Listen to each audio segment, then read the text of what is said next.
उत्तराखंड के गांव का एक लड़का जो न सिर्फ राष्ट्रीय बल्कि अंतर्राष्ट्रीय धरोहर बन गया है।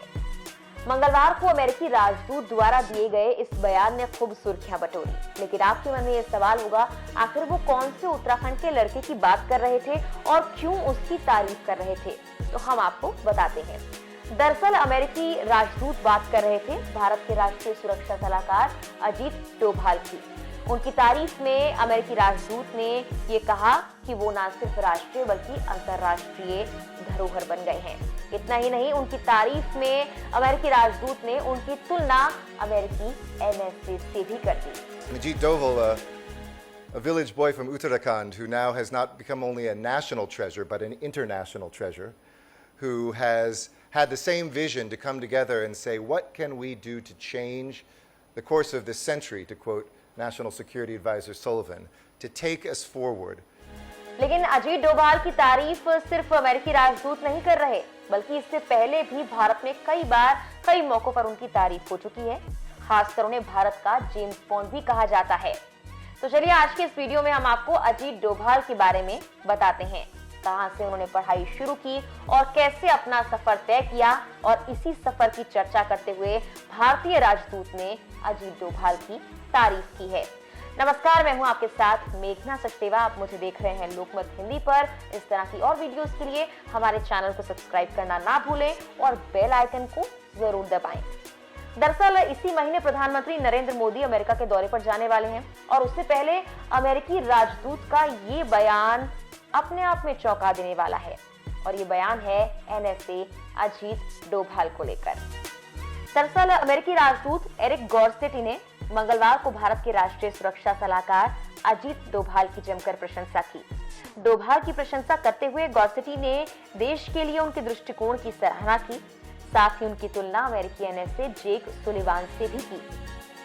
अमेरिकी राजदूत ने उत्तराखंड के एक गांव के लड़के से लेकर डोभाल के अब तक के सफर की चर्चा करते हुए कहा, भारत का एनएसए न केवल एक राष्ट्रीय बल्कि एक अंतर्राष्ट्रीय धरोहर भी बन गया है।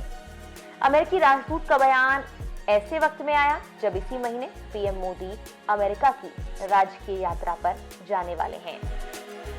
भारत की जेम्स बॉन्ड कहे जाने वाले अजीत डोभाल को इसी साल डीलिट की उपाधि से भी सम्मानित किया गया था। पंतनगर विश्वविद्यालय के 34वें दीक्षांत समारोह में जब डोभाल पहुंचे थे, इस दौरान राज्यपाल गुरमीत सिंह ने उन्हें ये उपाधि प्रदान की थी। डोभाल को इंटेलिजेंस का सबसे माहिर खिलाड़ी कहा जाता है। कई सालों तक वो पाकिस्तान में रहे। जी हाँ, आपने बिल्कुल सही सुना, पाकिस्तान में वो एक खुफिया जासूस की तरह रहे। वहाँ कई चुनौतियों का सामना किया और कानो कान वहाँ किसी को कोई खबर भी नहीं हुई। एनएसए अजीत डोभाल मूलतः उत्तराखंड के रहने वाले हैं और उनका जन्म पौड़ी गढ़वाल में हुआ था 20 जनवरी 1945 में। डोभाल के पिता भी भारतीय सेना में अधिकारी थे। उनकी पढ़ाई लिखाई आर्मी स्कूल में हुई। उन्होंने आगरा यूनिवर्सिटी से पोस्ट ग्रेजुएशन की पढ़ाई की। इसके बाद 1968 में केरल कैडर से वो आईपीएस बन गए। 4 साल पुलिस अधिकारी के रूप में सेवा देने के बाद 1972 में उन्होंने इंटेलिजेंस ब्यूरो ज्वाइन कर लिया। आईबी में उन्होंने कई सीक्रेट ऑपरेशंस को अंजाम दिया। 2005 में वो आईबी डायरेक्टर के पद से रिटायर हुए। आज भी वो एनएसए के रूप में देश की सुरक्षा के लिए ढाल बने खड़े हैं। अजीत डोभाल को राष्ट्रीय सुरक्षा और जासूसी का लगभग 40 साल का एक्सपीरियंस है, और 2014 में उन्हें देश का एनएसए बनाया गया था। अजीत डोभाल को देश के कई बड़े सम्मान से नवाजा गया है। वो देश के इकलौते ऐसे नौकरशाह हैं जिन्हें कीर्ति चक्र और शांति काल में मिलने वाले गैलेंट्री अवार्ड मिला है। एनएसए बनने के बाद उन्हीं के नेतृत्व में भारत ने पाकिस्तान पर सर्जिकल स्ट्राइक जैसे बड़े ऑपरेशन को अंजाम दिया था। माना जाता है कि पीएफआई पर बैन लगाने की जो योजना बनाई गई थी, रातों रात इसे प्लान करने वाला और कोई नहीं बल्कि एनएसए अजीत डोभाल ही थे।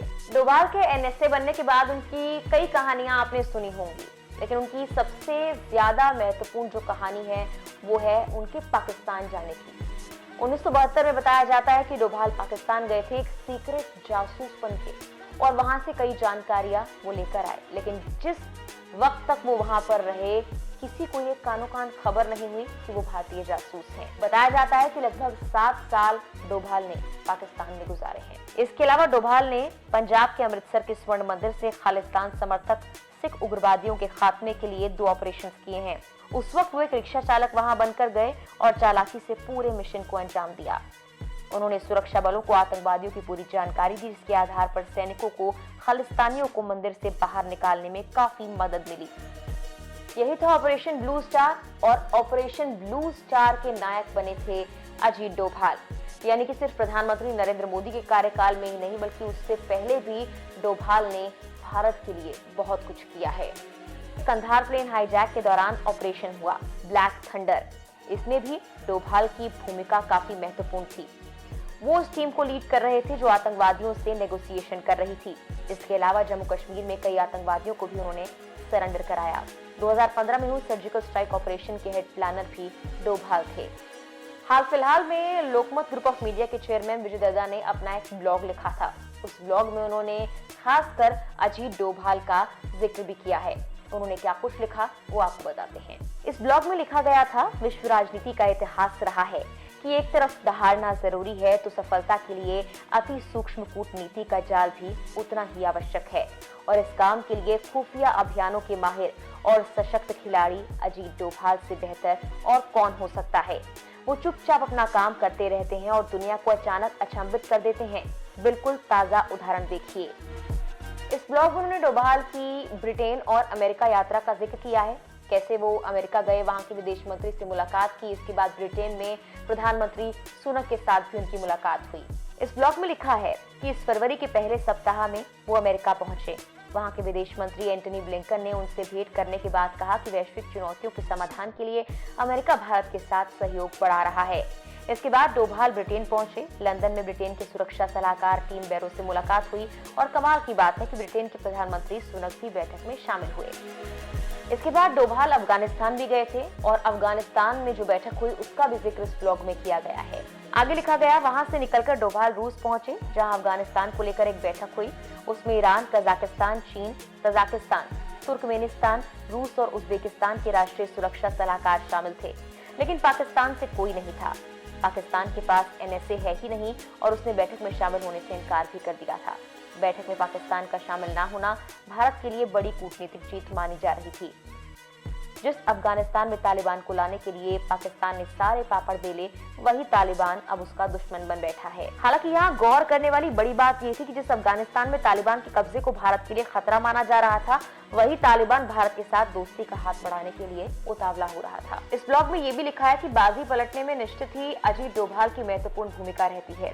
उनकी शख्सियत का अंदाजा आप इस बात से लगा सकते हैं कि रूसी राष्ट्रपति व्लादिमीर पुतिन आमतौर पर किसी देश के कैबिनेट मंत्री से भी नहीं मिलते, लेकिन वो सारे प्रोटोकॉल तोड़कर डोभाल से मिलने पहुंचे। और खास बात यह है कि डोभाल और पुतिन दोनों ही पेशेवर रूप से जासूस रह चुके हैं। माना जाता है कि प्रधानमंत्री नरेंद्र मोदी राष्ट्रीय सुरक्षा के लिए सबसे ज्यादा भरोसा NSA डोभाल पर ही जाहिर करते हैं, और प्रधानमंत्री के दौरे से पहले ही NSA को लेकर अमेरिकी राजदूत का ये बयान सामने आया। फिलहाल के लिए इस वीडियो में इतना ही। नमस्कार।